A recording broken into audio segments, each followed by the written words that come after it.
And if you're not with someone who is at least willing to give you that space to break the box a little bit, to go try some stuff out, there's a deeper conversation that has to happen.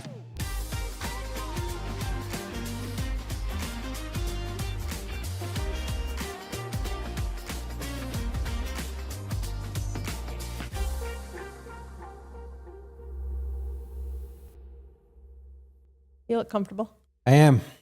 So today we're going to be addressing or answering some of the comments that have been on our reels and some random questions. I like this because it comes straight from the heart, straight from the soul. Although that's really how we talk anyway, but there's less preparation and more just, what's your first take? Yeah, it's super raw and real because we don't know what the questions necessarily are before No. we hear them. Although I've started reading the comments a little bit. Yeah, and I feel like there's some there's questions that keep kind of popping up that I think we can address today and just answer. So I want to start with this one. There were a lot of comments on the have sex before you go on a date. Yeah.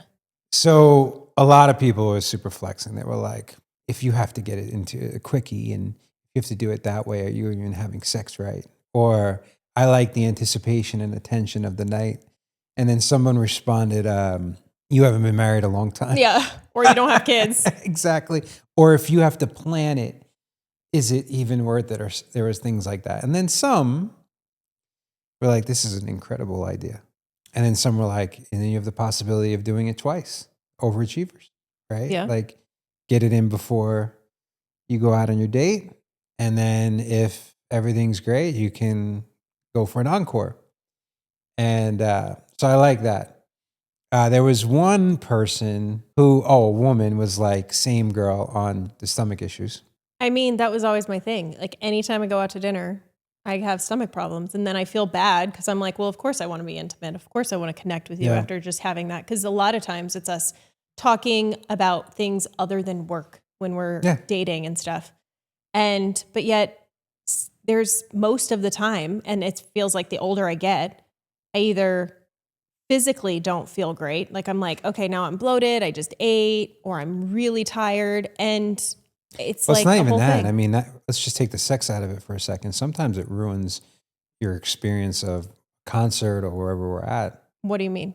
Explain. Like we've had nights out before we even started the dinner, before we even got to the concert, before you even had one drink, which you don't drink anymore. Like the pain came before we even enjoyed the night. Like not even about like, oh, I'm just too bloated to have sex. So, but what do you think that's coming from? Like I still believe that it's psychosomatic. Yeah. Which is interesting with you because I'm usually the one who's more like that. It happens too often not to. So, yeah. But yeah. And I think before, like when I think I mentioned this like years ago in our marriage, and I was like, why don't we just every Wednesday, we actually get together and we have sex at night or something. And it was like you had the same reaction as a lot of these comments. Like, why would it take everything out of it? Exactly. And I was like, well, why not? I could shave, I could shower, I could feel good, we could put music on. It could be like actually a thing. I mean, it's important for a woman to feel good about herself, right? Yeah. And have all those things done. But ultimately, the man just wants it. It's not even just that. Like, we don't care as much about that stuff. It's primal, and we're more attracted to things you would think that aren't attractive. Agreed. But wouldn't you want your woman to feel super confident and be able to like let her hair down and just 100%. Let loose? And I'd also want my woman to feel super confident that she wouldn't have to do all those things. Yeah, that's fair. But we're human. Oh my God. I don't give a shit. Dirtier the better for me. Then it was a segue into date night about getting it in. Someone was like, oh, does date night mean you're having sex? And I'm like, yeah, most likely. Probably, yeah. And it's not like a trade-off. It's like, listen, like you said it, it's almost like planning it, right? It's not saying like, hey, we got to do this or we'll forget. It's like, hey, we have a crazy busy life. Right. And we're taking the time to like connect with each other. This is on the menu. Right. And so, but it's interesting how people feel that way. I have to, right? I mean, who would want it not to be spontaneous? Well, it's just an opportunity to really enjoy each other and not have to have the roles of being mom, being wife, being all these other things. Could not agree more. So yeah, those were ones. It's interesting, like, which of course it's so typical that sex is the one that always will be most watched. Popular, yeah. Think about your marriage, your relationship right now. If you were to take all of the past, everything, and truly let it go, just burn that shit down. And now you were able to create from a blank slate with this person that you decided to spend your life with, what your life looks like, what your relationship looks like, how you communicate, how you are intimate together, the passion, the ideas, the places. Think about the potential that you have. Jay says 98% of women are incapable of this because they need new trauma to grow. That's why separation and divorce are so easy for women to initiate, and then they will try to work on themselves for someone else's idea of who she needs to be. Yeah, that's interesting. Because first off, it's not a fact that 98% of women need new trauma to grow. And I don't even know if that was necessarily what the video is about. Like the video is about like, what do you want? Let's say you're writing that new contract and you meet this person for the first time. What do you want and what can you picture your life looking like, right? What are you getting from that? I'm thinking about a quote I heard yesterday. Either way, you're going to have to get a new woman. Mm-hmm. It's either you end the relationship, you burn it down and you get a new relationship with a new woman, or you get a new woman of the woman you're already with. Right. Right? And it's not just woman, it's woman and man, right? You Of course, get I'm just saying, a new significant other, a new partner every time you renew a contract, right? And you wipe the slate clean, because the whole purpose to all of this is to grow and to become more as you I can see where this comment was coming from. I mean, there's an assumption that to have growth is trauma.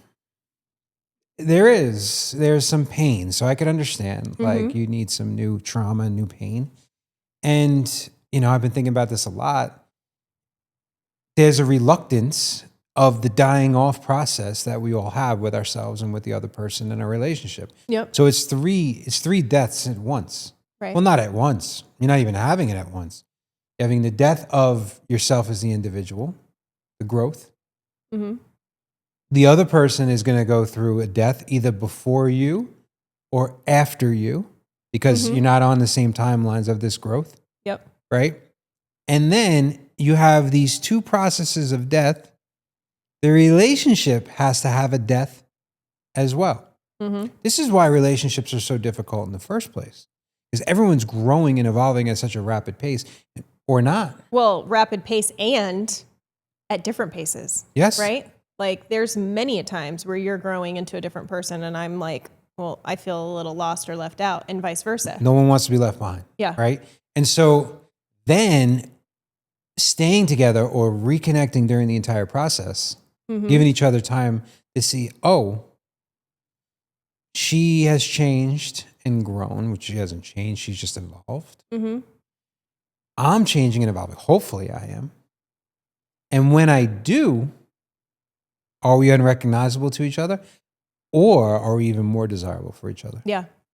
And the second part to that brings up the conversation we were having yesterday, or that I was, like you were talking to me about your significant other doesn't have to choose you again, right? Like you are your own sovereign person. If you decide at any point, and it doesn't have to be at a renewal or at any point, but if you decide like, listen, I got this one life and I think I can find something else elsewhere, that's your choice.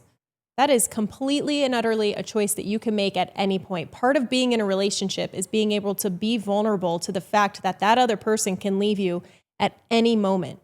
And I think that when somebody tries to hold on tight to that other person, it's just like working with the horses. The harder you pull, the harder they're resisting. You have to like let the fuck go for that person to be like, I want to be here. I don't have to be here.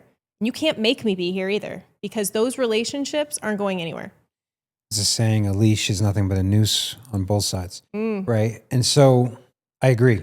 The other thing I agree with is not only should you hold space for yourself to be able to walk away, Mm-hmm. but at the end of the day, if you get past your ego and you get past all of the nonsense about being left behind and feeling not enough and not loved and unvalidated, who wants to be with someone who doesn't choose them? Mm-hmm. That's like the worst possible thing. Like if you have to cajole, convince, compromise, do anything to have someone be with you, Yeah. Then they're doing a favor by walking away in the first place. on the other side, though, I do think, though, that time of service and kids don't necessarily make it where anyone has obligation. Mm-hmm. But there is more shared stuff that potentially should make both people be like, all right, let's see if we can grow together, Yeah. not compromise. And there's levels of non-negotiable. There's Yeah. certain things like, well, is that really a hill to die on? Or is that just something that isn't that important? Mm-hmm. I think the hills to die on are the big ones. Yeah. I don't think there's a single couple out there that this doesn't affect at some point in their relationship. What are some of the signs? Then you're in the drift and you're becoming roommates. I think it's you're only talking about your kids or your work. I think the other one is very physical. You might not be feeling intimate, or when you are feeling intimate, you're not really like in the experience. You're kind of just checking it off a box, being like, we have to have sex, so here we go. I think the other one is being completely and utterly distracted on your phone or on social media or in some other thing that you're interested in. If you let these things happen and you just don't address it and snap out of it and break the pattern, it's inevitable that you'll just become roommates. A lot of people agreed with what you're talking about, but there was one that said, I've been in a roommate phase for years, not by choice, ... Do you think that's true? First, I would say it is by choice. You Yeah. can't be in a roommate phase not by choice. The choice that they're making is the inability to have the conversation that is difficult, which may lead to outcomes they don't want to Aren't address. comfortable with. Yeah. Right? That being said, a drift cannot occur unless one or more persons or people in the relationship are going through a drift on their own. Mm-hmm. And that goes back to one of my main things, the thing I live for. There's a lack of purpose. There's a lack of purpose for the individual. There's a lack of purpose for the relationship. There's something that isn't inspiring or being led, or there's no presence. There's no future vision that anyone can connect to. Mm-hmm. And people just throw in the towel. But when I think, to me, if you throw in the towel on a relationship and you're just, Going through the motions. going through the being motions. married because of the kids or because of circumstances.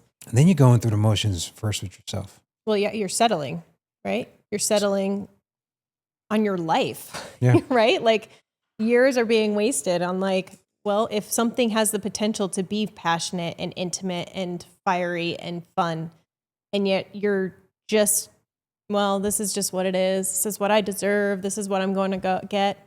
Then yeah, that is 100% your choice to stay in that relationship or have the conversation to make it better.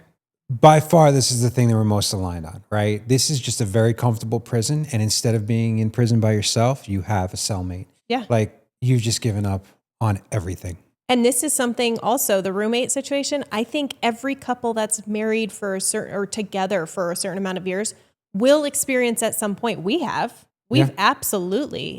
And we're grateful. I'm grateful enough that most of the time it's you, because you're the one that's more aware. I can get distracted and focused and like put my head down and just go through the motions. I'm more likely to be in a roommate situation, I think, than you are in a relationship. Because for me, I'm like, all right, well, as long as I get up, as long as I produce, as long as I'm taking care of certain things, like life is good.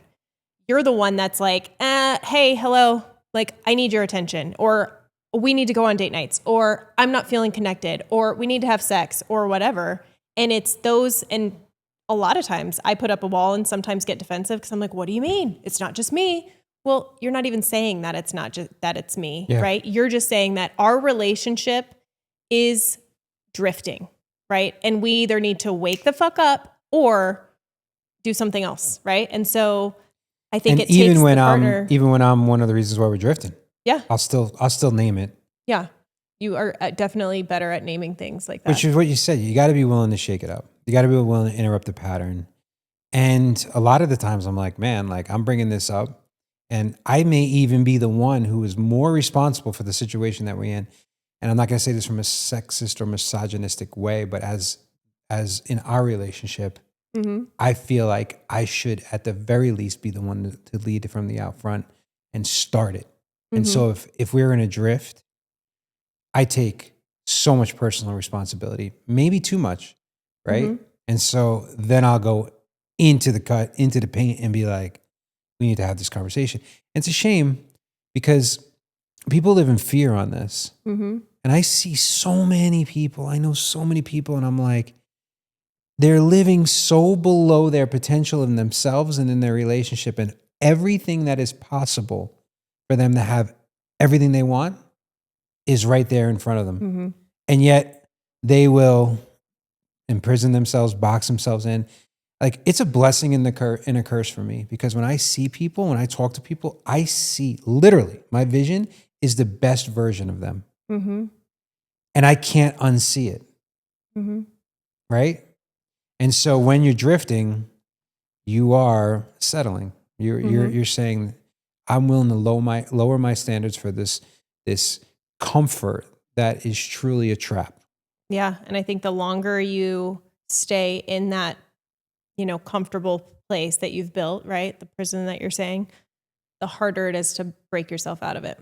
Without a doubt. I mean, we're going through it now. Identity shifts are very difficult, right? And they come in waves and different times and different domains of your life. And it is a process. It's a death process, right? But the minute you get too comfortable in that identity, then that identity becomes the owner of you. That's just not a life that we're willing to live. That's why we're so connected. That's why this works. There's a lot of reasons why it works. But the willingness of continually breaking ourselves down over and over again. Yep. That's the connection. So somebody asked on that same video, it says, so what are the steps to fix it? That's something you're gonna have to sign up for our it's the 10-year marriage method. I mean, she likes this name. It's a working title, but we're gonna have to bring you through the it's minimum a 90-day course / mastermind where you break down everything. It's the 3 questions. I'm gonna tell you why. Who am I? You got to change the identity. What do I want? You have to start looking at the possibilities of the future. And then what do I have to let go to get it? Yeah, and going through that process. I don't think it's an overnight thing. I don't think you can snap out of being roommates by going on a date night or having sex a certain way. It's not going to or doing happen something. overnight. You're right. It is a growth process. As long as it took you to get into the drift, it's going to take you to get out of the drift. I don't necessarily think it's going to be that. It doesn't have to be that long. Like you could lose a lot of weight. If you took 3 years to lose the weight, you could lose the weight. Oh, well, yeah. I don't mean like time. If you've been in this marriage and you've been drifting for 3 years, you can get out of it. I think you can make a lot of changes within 6 months, 3 to 6 months. Well, when they come to our retreat in 3 days. Yeah, it's not going to be a 3-day. It's going to be a lot of course corrections and adjusting to each other. Yeah. And listen, if I can give any advice on this, you got to be willing to have the first conversation. You got to be willing to tell the truth about what is going on right now in a very loving way and start with yourself. Yep.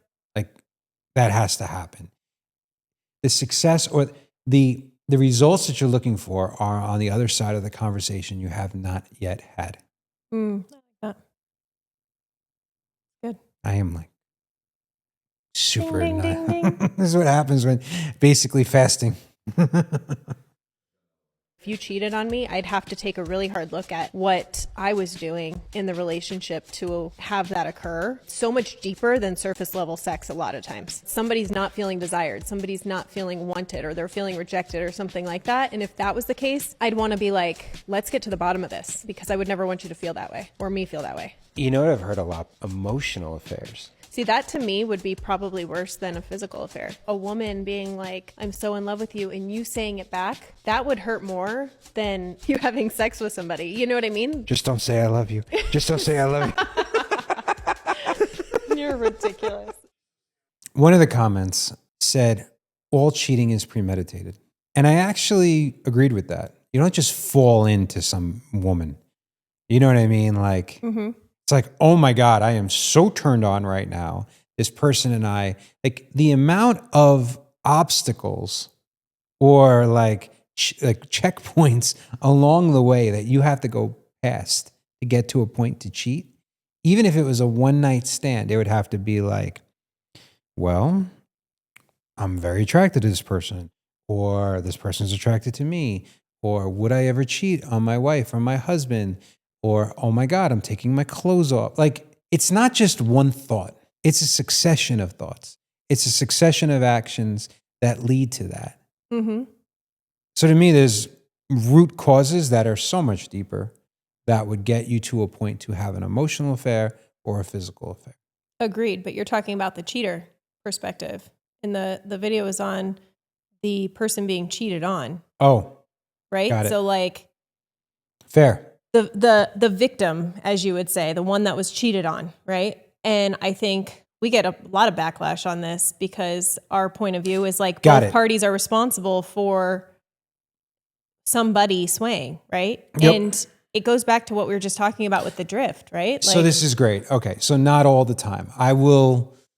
We were talking about specific situations of we've known that the person who got cheated on definitely played a part in the other person, whether they'd accepted the behavior of the other person out of disrespect, whether they didn't show up in a growth-minded. Usually in these instances, the person didn't cheat out of passion. They cheated as a way to break out of the prison and did it as a way to be like, I'm never going to be able to go back from this. That or they being desired. Let's just say like two things come up for me in this. Like, so I also feel like their desire to be desired got so strong that they were like, they acted upon it. Fair. Right. Yep. And in the way that I have like, the reason I even mentioned that and was like, well, you know, I think the person that had something that was cheated on had something to do with it is because personally in our relationship, when it has been the closest to one of us cheating was, and I don't know if you remember it like this, but I do, is when you were traveling a lot for GLVAR, right? You were traveling all over the country with groups of men and women. And so like a lot of times there would be dinners and drinks afterwards and you would be hanging out with these women, right? Yep. And you were very, very open and vocal with me about like, hey, this person, I could tell that there's some attraction there or whatever, which is right? Which is big for me because you have to hit me over the head with a bat a lot of the times for me to realize that someone's even attracted to me. 100%. But you have in our relationship said like, listen, if when we weren't intimate at a certain point, you have actually told me like straight up, like, hey, if we don't do this, like I'm just telling you that I could get it somewhere else, right? And as hard as it is for me to hear that, I did the same thing to my ex. Like I used to tell my ex like, hey, you keep doing this shit. And it wasn't even about cheating, but I was like, you keep pulling this, I'm out. That shit does not fly with me. And I was like, so that's not the relationship I want to be in, right? And so at one point I would either be like, okay, if I stay in this relationship, there's a good chance that he is going to cheat because these women are literally throwing themselves. Or maybe I was like, well, fuck it. You're doing that. I'm going to go cheat. And now both people, there's a responsibility on both sides, right? So I was just talking from personal experience that like I think there are signs in a relationship before somebody crosses that threshold that like, hey, this person's going to break that barrier.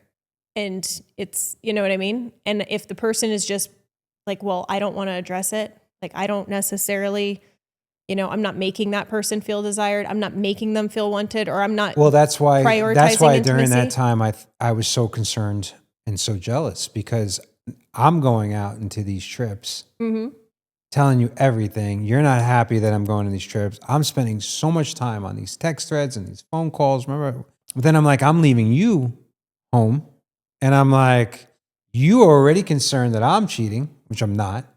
And then I'm like, girls are at the school and you can do whatever you want. And like you're the type of cheater that if you, I don't know, maybe I'm wrong. Maybe I'm not giving you enough credit. I think you could not easily, you'd be more likely to justify it and throw it out like it never happened than me. There's no way I'd be able to They wear would it. fester. Yeah. Yeah. It would fester with me too. Like, Yeah. 100%. But imagine like we were in that situation still. And I told you as we your would- we spouse, would and I end up said, cheating on listen, each this other." is something I'm not comfortable with anymore. You said that. I did. And you You decided said- to change. But what if you didn't? Right? What if you didn't? Then it's like, who's to blame? Well, if I go out and cheat, I'm like, well, I've asked you, I've told you that I'm not comfortable with this. You're with women all the time. Now I feel like I'm being left behind, and that's a reason for a woman to go cheat. And in your situation, you're like, well, I'm not home. I'm with all these women all this time. I want to be involved in this. She doesn't want me to be, but here I am. Like, that's why it's not that person's to blame, but there's always a part and always a role that each partner is playing in the relationship. And when it's it not turns even into just that. in a relationship. If you have insecurity issues and you're not, and you need validation from, even if you're getting it from your wife or your husband, I could think of, there was a situation when I was at leadership and I'm like, let's go in the jacuzzi. I didn't. Yep. I went to my room. There was a situation where we all went to a room to party and the girls got in the bed and there were 3 guys and one of the guys started taking his pants off and I'm like, This is the first time I heard about that. I'm story, outta by here. the way. Ow. time to go. Yep. Right. And so there are a lot of people that wouldn't have that ability to Well, do that. yeah, that self-awareness until But they got here's in a the bad thing. situation. That's why it always starts from within. Yeah. I am confident enough that I don't need these situations to occur. I've had enough of them in my life. The risk isn't worth it. My standard for myself isn't worth it. Yeah. And so, but back to the victim part, I would recommend any single person that, or no, not any single, but any person in a relationship that has been cheated on, get out of the victim mentality as fast as you possibly can. You need to reclaim ownership of yourself and not fall into the trap of you're not good enough because someone else made a poor decision. Then at the same time, be like, hey, did I contribute to this? Right. And not in a self-blaming way Yeah. in any way. Right. Like Yeah. just an observing, like how are you going to go into another relationship if you're holding on to that and you're either blaming yourself for what happened or you're playing the victim, right? Neither one of those are healthy. It's like, let's get out of the drama triangle and actually figure some stuff out. I will die on this hill. Every single person in this situation needs to take ownership, and it doesn't just take one person. All right, keep going. I'm actually going to read this comment because I think you guys answered it. Most affairs are the cheater's inability to deal with their own trauma and has nothing to do with the faithful one. I think that's a good follow-up. Yeah. I do believe that it is the cheater's person or the person that cheats. It's their way of self-validation, right? Or that's why I think a lot of people cheat. They're not feeling validated or secure enough in their own relationship that they're venturing outward. And if you can take a look at the mirror, if you're the one that's been cheated on, and be like, I've done what I could in this relationship and be at peace with it, and you still got cheated on, then you can leave with your head held high and go find someone who will value you the way you should be valued. And as bad as it fucking sucks to be cheated on, because I have been cheated on with actually, like, the person that my boyfriend cheated me on was one of my good friends. You've been cheated on often. Yeah. And Unbelievable. Gorgeous woman like you has been cheated on so often. Well, isn't that wild? I can actually go back to every relationship and know what my part was. And not in a self-blaming way or think that there's anything wrong with the part I played. Every single time, because it sucks. And trust me, I've gone through the fucking depths of hell with it and just wanted to be like, there's nothing else in my life that matters. And I've gone through the whole thing, right? But every time I come out and I'm like, thank fucking God they did that. Because it was, for me, it was a way to be like, I can move on from that relationship. You know why you've been cheated on more than me? Because I'm sure I have. I just don't know. But you know why? Because you would go all in really on relationships more than I would. Yeah. Because when you went, you went. Yeah. And you went from like wall to vulnerable. And men have taken advantage of that regardless. Yep.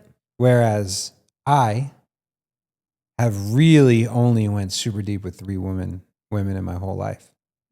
Right?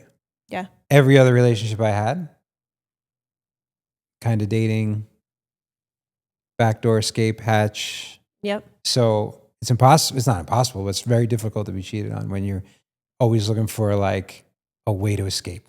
Yeah. And not get hurt. That was really, I wasn't a player. And that's interesting. Are people really players or are they just afraid of being hurt? Yeah, they're 100% afraid of being hurt. I agree.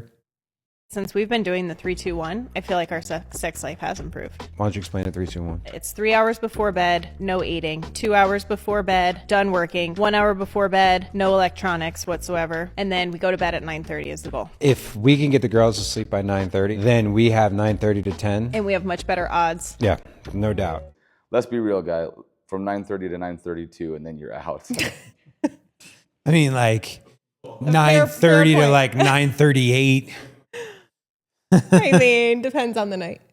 This guy, Matthew, says, honestly, it sounds like you guys are being more intentional about it, and it's not necessarily your method. You made it a priority, and it's improved. The thing about the 3-2-1 plan is you're actually disciplined and you have a commitment, right? And so I don't want to live my life by every single minute being planned and no spontaneity or flow, but it gives you a general idea of where you're at.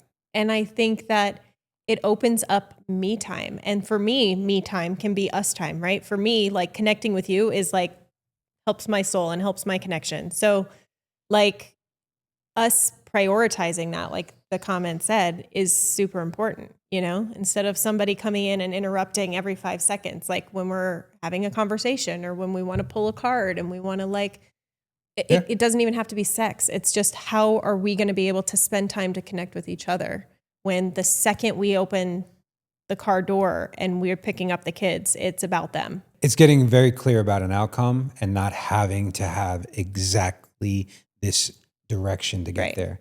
And so as we're talking about it, this is really how we should play the game, right? Because we've been playing it a little bit like gotcha and very strict and whatever. Yeah, more like a sacred ritual, right? But like even when I get my tea at night, like for me, like that is my like permission to be like, okay, I can like wind down. It's the same thing, like putting the kids to bed all intentionally and being like, all right, we got to get better at them. Like if we both go in, hug and kiss them goodnight, like make sure that they stay in their rooms and then go and do us. Yeah. You know what I mean?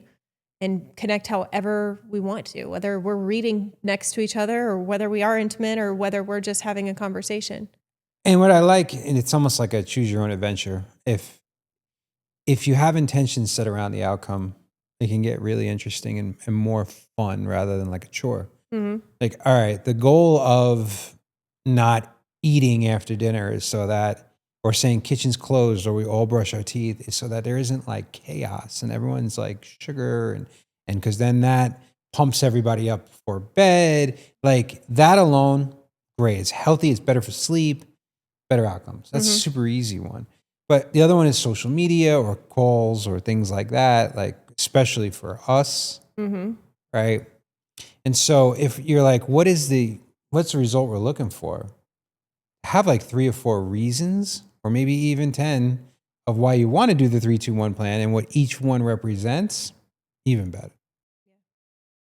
One of the most attractive things and the way that I feel the most connected to you is when you do trust me. Babe, you need to go on a girls trip or you need to do this, and you support me in those decisions because it's not just the trust, but it's like the ability to feel like I have some autonomy in this relationship. The support going back and forth, I think is huge, which we've worked on. We've had to work on so much. And most of the time I come back and I'm even like happier. Like I had a chance to miss you. A handful of people grabbed onto the I feel like I have a chance to miss you, and it was very positive. But there was also some that was an opposite. This person says, sounds like pure manipulation to get permission to cheat. Never fall into the trap, men. They'll call it insecure, and at the end of the day, you'll be looked at like a fool by men that know. Well, obviously, That person has had. had an experience. That's projection. Yeah. Ton. Two things came up for me there. Mm-hmm. One, I trust you or trust anything in this world so much more when I trust myself. Mm-hmm. So the higher level of trust I have in myself, or confidence or respect, the more I put trust out into the world. Yep. Right? So you're like, and I also feel like if you give trust, you also get it back. Like you got to go first. Yep. Like everybody wants people to trust them, and they're unwilling in this process to trust Yeah. first. Yeah. Right? You're asking someone to trust you that you're unwilling to trust is a hard ask.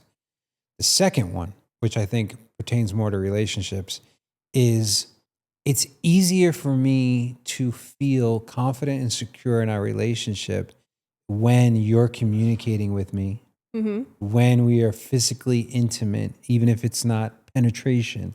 So like the more you pour into the relationship, the more I feel secure as well. Mm-hmm. Right? Mm-hmm. And so as we've gotten, I mean, we're what, 2 weeks away, a week away from our 15-year anniversary.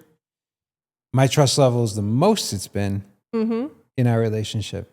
Yep. But we've done the most work too. Yeah. And when I listen to that comment, like the first thing I hear is pain, right? Like that person clearly had an experience that was painful. And then I go right back to well, what happens in a relationship if people aren't supportive of those things, right? Then the other person, I think it's more of an invitation for the other person to go do that, right? To go out. And I agree. It comes back to you and how you feel in your own system and how you feel in your own body. And listen, it's taken us years and we're going to sway back and forth there's still things that you go on sometimes. And I'm like, well, I feel left out or I want to go or whatever. Not to the point where I don't trust you and think you're going to cheat on me. I think it's a different thing. I do too. But I don't think it's an invitation for that person to just go, especially in this case, like a girl's trip. Girls trips you've gone on. It's all, we've talked about this ad nauseum, who you're going with, what you're doing. Like you're not in that phase anymore when you're with women or girls that they were just friends from your 20s that you really had nothing in common other than partying. Yeah. Yeah. Right? Now these relationships are deeper. Yeah. And if you could be a fly on the wall in my girls' trips, you'd be like, what the actual fuck is happening? When we all have face masks on and we're in our pajamas and we're dancing to weird music and we're all like, like it's. No, the biggest thing about girls trips now is like, all right, especially Gigi now, she's getting into the pocket where she's a little bit more easier. Yeah. That and just making sure you're safe. Even though you're a grown woman that can travel and do everything on your own. Yeah. But I think it's a priority for women and men to prioritize their friendships outside of their own relationship too. Yeah, as long as it's in the correct priority. Well, of course. Some people would say, what? They'd put God first, then they'd put like their family, right? Mm-hmm. We were having a conversation about like what comes first with the kids. And they were like, well, they go to Lutheran school, God comes before your family. I was like, okay, I'm on a spiritual journey. Let's play this out. I agree that God comes first if you look at it as a way that your soul, your calling, what's coming to you comes first. And if that soul and that calling and that way of showing up for yourself is divinely inserted or just present, then absolutely God comes first because your relationship with God. Then you're coming first. Your relationship with you. Exactly. Right.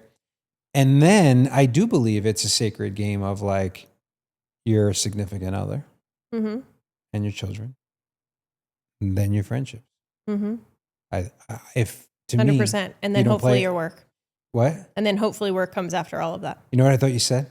What? Hopefully your horse. Oh. No, those are right there. Like right under family. Yeah. They're probably before friends, but like right under family. Yeah. Okay. Yeah. To expand on that thought, if it isn't in that order, you first, your relationship with your creator, whatever you believe, and then your wife, husband, kids, friends, if your friends are past that, or even if you put them in front of yourself, then yeah. everything falls apart. 100%. Yeah. A guy was called to get rid of the prenup in his marriage. And there were a bunch of guys was like, good luck. And he was like, nope, that's what I'm called to do. And guess what? His wife probably has that much more respect and love and honor for him because of it. And she didn't even ask. He just felt called. And maybe some of the resentment that may have built up in other things was dropped because he made that decision. And here's the thing. Let's say the day after she divorces him, takes half his money. He just saved himself another 10 or 20 years of With not somebody knowing that wasn't the right person. You got it. Good clip. I wouldn't make someone sign one, and I wouldn't sign one. They would lose a new wife. It's not about money. It's about being equal. It's about trust. It's about faith. If you start it up just trusting someone, your entire marriage will be wrapped around that. I 100% agree. Yeah, and it's tough because if the man or the woman has a ton of money, whether they're famous or they inherited or they made it before they got into the relationship, you've heard so many stories about people getting relationships and having to share half. Both ways. Happens more, I believe, probably like the woman takes half, but it happens both sides. And so you hear these horrible situations and you're like, protect, protect, protect. I think there's some extenuating cases like this where, this is not a perfect science, it's just me coming up with it, where if you're worth something ridiculous, like 50, 100, $200 million, maybe you go, listen, I don't want to come into this relationship like this is mine and you don't have any. Let's take a third of it and be like, this isn't protected. Because I don't want you to feel like you don't have full abundance, right? Especially if there's kids and things like that, right? At least then the money doesn't become the third person in the relationship. Yeah.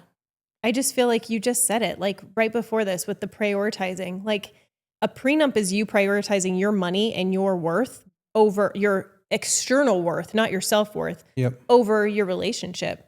And I agree with her completely. Like I wouldn't have children with somebody. Like I may be in a relationship and be like, well, let's just not get married then, because the second I sign off on that, I'm going to have resentment towards you. But I don't want to have children. Like children are in my body. You know what I mean? And they're like part of you. And now I'm like bearing these children and we're doing this together. Like, yeah, but you're also looking at it from your standpoint. This is like saying, there are women that are trying to get as pregnant as possible to get that back, right? 100%. And so I can understand the prenup, but if you're with a woman like that, you're an idiot. Yeah. Well, you're an idiot for one, and you're probably just trying to get, her to do that, to just even validate it. It's a transactional relationship anyways. That's the word. And it becomes transactional. But if you're truly in love, man, you got to take that risk. And I know I've equated it to opening businesses and being an entrepreneur. Like, not only should you be willing to risk half, be willing to risk it all. 100%. And I feel like I say it so much so and I believe it so much so that I want to be with you whether you have nothing or you have everything. And in the same breath, if we were to get divorced and I just was like, I can no longer live with you, or you broke my heart or something, like part of me is like, fuck it, I'll just go do it on my own. Yeah. You know what I mean? That's how I feel. Yeah. And I'm like, no, of course, give him half. Like he's taking care of my kids too. He has them 50%. I want him to be able to take care of everybody and vice versa. Like, I don't know. I just think that, I know it goes deep. And when you're working through divorce and hurt and broken hearts and things like that, things get really ugly. But I just think that just a prenup right off the bat, I think it sets the relationship up for resentment. And it just depends on the circumstance. Like I'd be like, I'd give away less to get more of my kids. Yeah. I give away more to get more of my kids. Yeah. Right. And, there's that saying, just give me a chip and a chair and make sure I'm in the game and I'll figure it out. Yeah. Yeah. But you have to, you see, this is where you get into like the domino or not the domino, the feedback loop. Yeah. If you're a situation where you're dependent on the other person and you have no identity and no ability to produce anything. You have not grown. You're more likely to lose your person and then fight not only for that person, but money, the kids, and everything, because you now feel like your life is over because you gave away who you were a long time ago.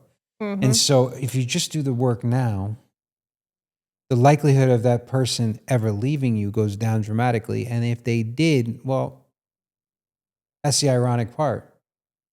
Become a person that people wouldn't leave.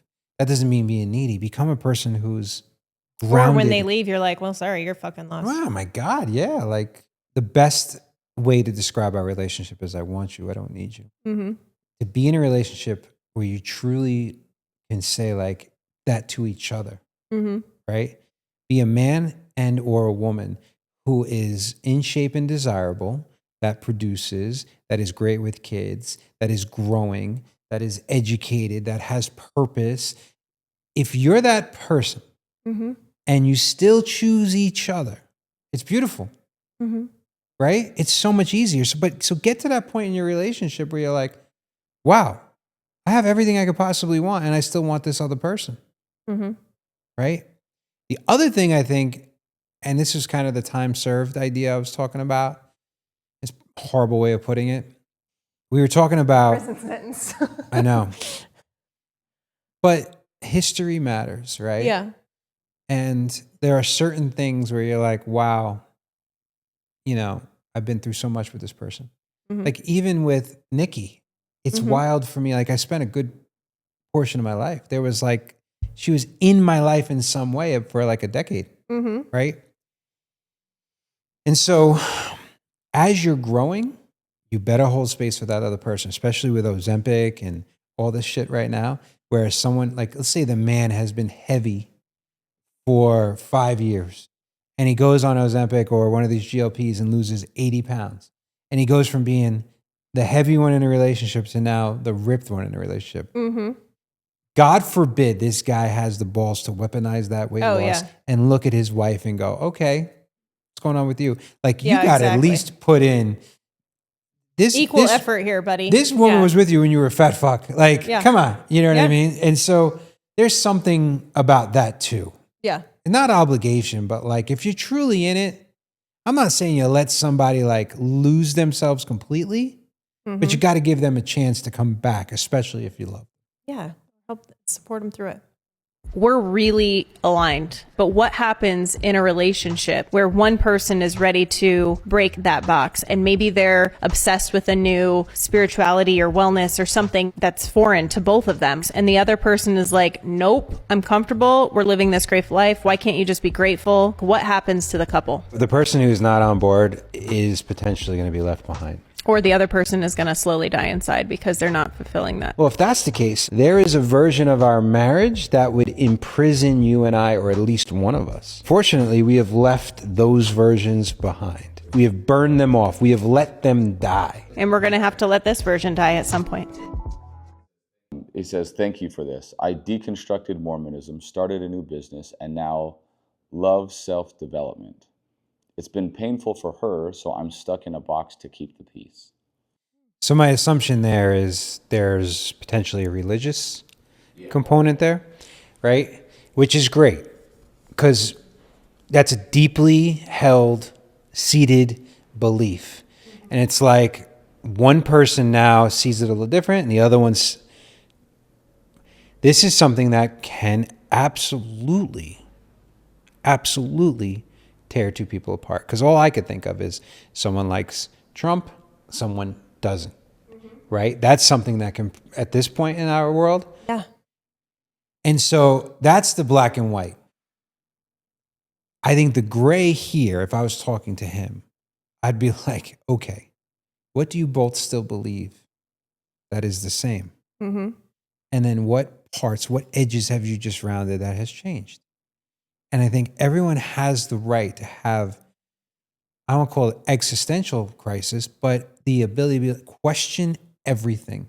And if you're not with someone who is at least willing to give you that space to break the box a little bit, to go try some stuff out, there's a deeper conversation that has to happen. Right? Because then you're just taking things at face value. Yeah. I never want to stop seeking. Yeah. But that's one of the things that we have that I feel like is really powerful, right? Like we've talked about it, like the big things for us, the big, like important, like belief systems and values that we have are very much aligned. And if they weren't, or if something changed, like we've Yeah, but there's tinkered with context. this. I think there's context here. Yeah. I mean, you have to really explain. Like if you're talking about a religion, Mm-hmm. you could still like, this is where like, maybe this is blasphemous, but I think you could be a Mormon, a Catholic, a Christian, a Protestant, a Lutheran, a Jew, and practice it in a way that works for you. Like to me, there's the no rules. Right. And so if you're with another human being who is like, I love you, but if the bedrock of the relationship is in the church, then you may have a problem, because if the interpretations change and one's not and the other one is, and the other one, you know what I mean? We see this in a lot of relationships, but I think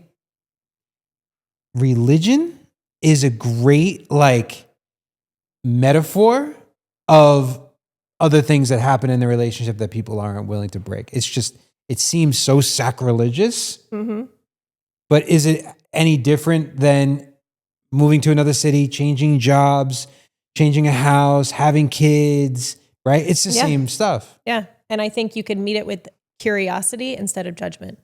And if you can do that with your spouse, whether it's religion, whether it's, politics, whether it's anything, and just meet it with curiosity instead of like this attack mode, right? Yeah. On like, well, why don't you want to grow? Why don't you want to seek this? What are you thinking? Like, well, really, why do you not believe this? Or why do you believe the way you do? You said it perfectly. When people change around them, the resistance to it is the fear of being left behind. Yeah. And that's okay. And so the other thing I would say to him is give your spouse the time to catch up to you. Yeah. You just went through 3 months, 4 months, 6 months, a year of processing this and breaking it down.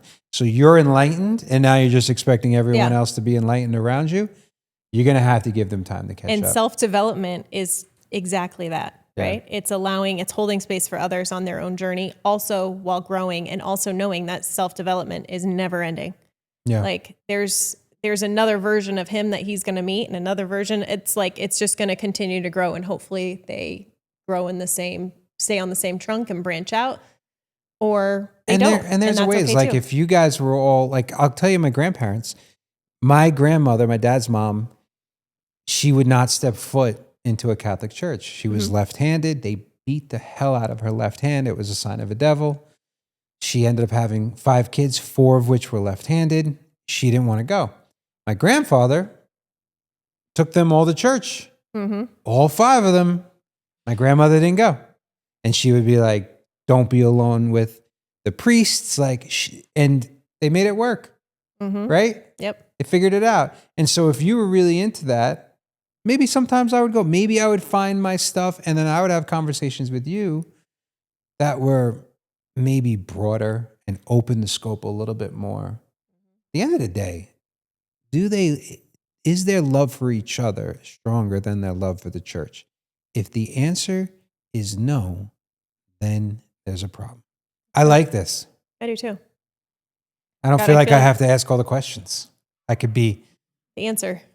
So a lot of people have reached out, whether it was on social media or to us directly, about what Dave and I are putting together for events or opportunities to work with us, whether it's through equine therapy or through our coaching or with the 10-year marriage method. And we are putting some things together, but if you've been called to reach out or called to do this work with us, there will be a link in the show notes that you can sign up for any type of updates, and we will get you more information once we have it all together.